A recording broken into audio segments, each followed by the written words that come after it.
all conversations sooner or later become a little bit about the pandemic. When you're going through this pandemic, does having this book to focus on, having this history, this research to do about the Dust Bowl, does that help to put things in perspective and focus on the history that eventually comes out okay, and maybe gives you hope that you're going to come out okay, or does that take the place of, are you able to shut off the news completely, go, nope, la, la, la, la, la, I can't hear you, I'm focusing strictly on my story?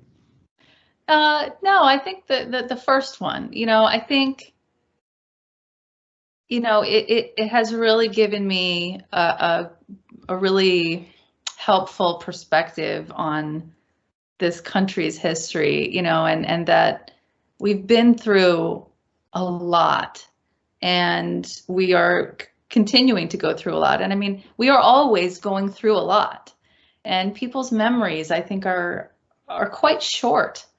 And when you start to look back in this way, and this kind of opened up, a huge avenue for me of just finding out about all history.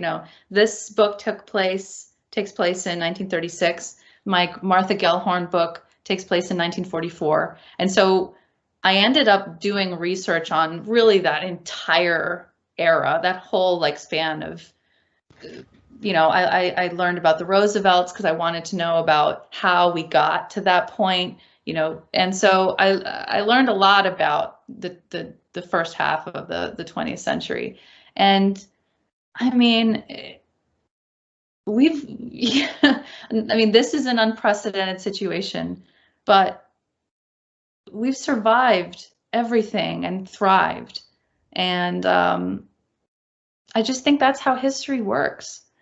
I think that people are always going through something difficult, and people are always finding ways to become better and to become, not to be corny, but a more perfect union. I mean, that is the point of democracy and of community, and, that it's never going to be perfect, and there's always going to be disasters.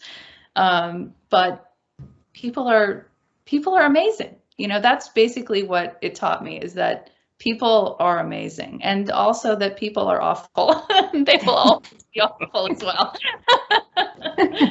And we think that people are more awful today, but I think people are always basically a little bit awful throughout history. Sure.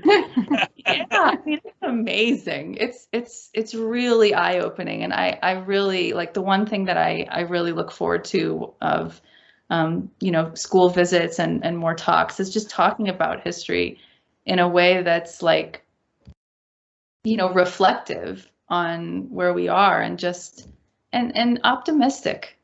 I think there's so much. I mean, and it's not that the negativity isn't, it's really hard right now. But I think it's really important for everybody's sake, for all of us to be strong and to be optimistic, and to, reach out to each other in reality and not only just on Facebook. So, yeah, history. Everybody should try it. I recommend it. It was a podcast I listened to. Well, everybody listens to it. Dan Carlin's Hardcore History. If you haven't listened to it, you're missing out. He did an episode specifically about the Colosseum and the executioners outside the Colosseum, which at one point they had what was basically the equivalent of a stand-up comics open mic night, but for executioners. So if you were a prisoner, somebody was coming up and taking requests from the crowd and learning their craft live in action. And I thought, you know what? Whatever really bad thing is happening today, it's not that bad. I'm not going to the arena and waiting for the open mic night executioner to take requests from the crowd. It could be worse. Now that I know that was also an existence on this planet that was possible, this is fine. It's good. Yeah. You know what else is great? Drunk history. Also, yes. Have you watched that? Oh my God, it is so funny. I haven't seen that. It's exactly what you think. But they tell some really amazing stories too, and they're all American stories, I think. Yeah, all the different cities. They talk about stories from every different city, and it's a funny show. Very cool concept. Samantha, what was your pandemic experience watching the world go a little nuts, while maybe a lot nuts in some cases, while working on Hollywood and focusing on your story? Were you able to keep your nose to the grindstone, or did you have days where it's just, okay, I guess I'm just scrolling the news today, and that's what's going to happen all day today? No, it was, for me, it was when you were asking Michelle and you gave two different scenarios. Mine was the latter one. In that case, it's one case where Michelle and I had kind of differing experiences, similar but differing, because I was basically on deadline, going back-to-back deadlines for Arrow, to Hollywood, and then I also sold the Gemstone Dragons last year. So I was also working on those books at the same time.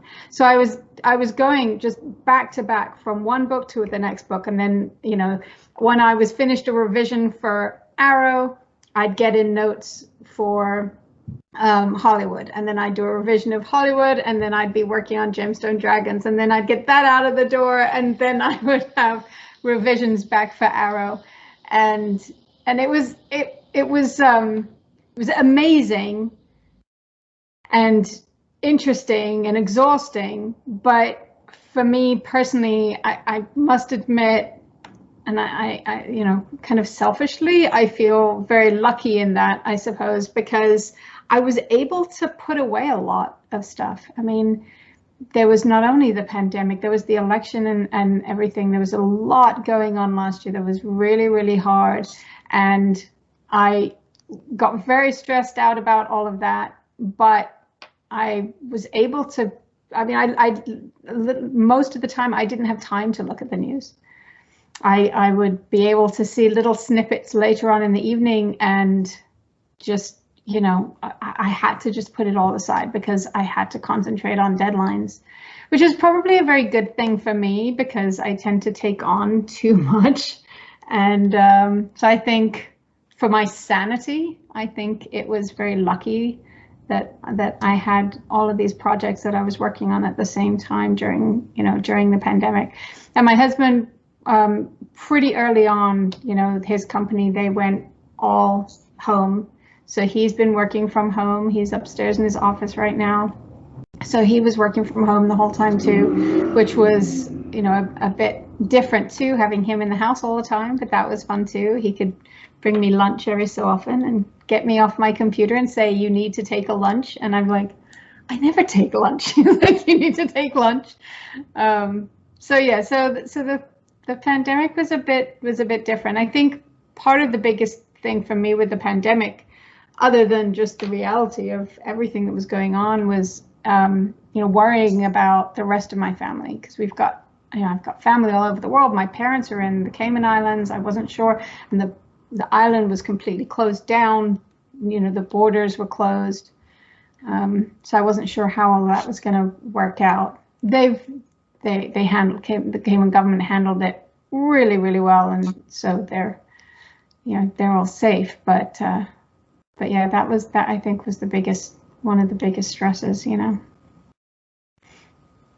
So it was a busy time. Well, thankfully that's all been resolved now, and water under the bridge and everything. All gone. I will say that 2020 kind of maxed out my capacity for shock and anger and everything else that could possibly be there. And seriously, I have not cut off the news completely, but after the insurrection failed, I said, well, I worried for so long, rightfully so. It was all quite horrifying, but did all of my worrying make a difference? And I think that from an anxiety perspective, I was kind of like wearing my lucky pants and hoping that was going to help the team win. But the lucky pants are not a factor here. So reading the news every day and having, you know, a miniature heart attack is not going to impact the outcome either way. Yeah. And so it's given me a sense of perspective that hopefully is going to follow me for the rest of my life, because unfortunately I don't think the news is going to stop being so interesting, at least for a while. And as it is, I would like to be able to just read the facts and say, oh, well, that is the thing that's happened. Is that something I can impact directly? And if the answer is no, well, let me set that aside and focus on the things that I can. Now, that is a very lofty ideal, and I hope that I'm able to continue to live up to it. But if not, you do it, esteemed audience, and that way at least someone will be doing it.